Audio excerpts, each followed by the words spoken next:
Minor బాలికను వేధించిన కేసులోని హైడ్రామాకు ఎట్టకేలకు తెరపడింది.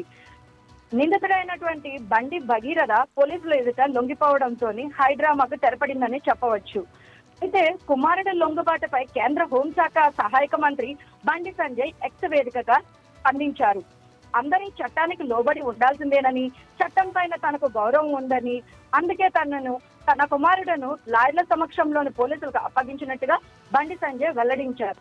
న్యాయ వ్యవస్థపై తమకు పూర్తిగా నమ్మకం ఉన్నందునే కుమారుడిని పోలీసులకు అప్పగించానని ఆయన స్పష్టం చేశారు.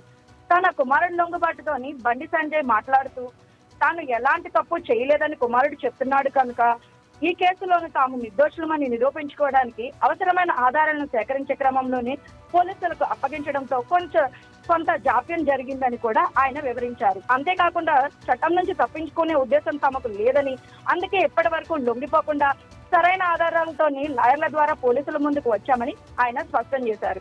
అయితే కుమారుడిని పోలీసులకు అందించిన తర్వాత చట్టం తన పని తాను చేసుకుపోతుందని, న్యాయ వ్యవస్థ ఖచ్చితంగా తమకు న్యాయం చేస్తుందని అయితే బండి ధీమా వ్యక్తం చేశారు.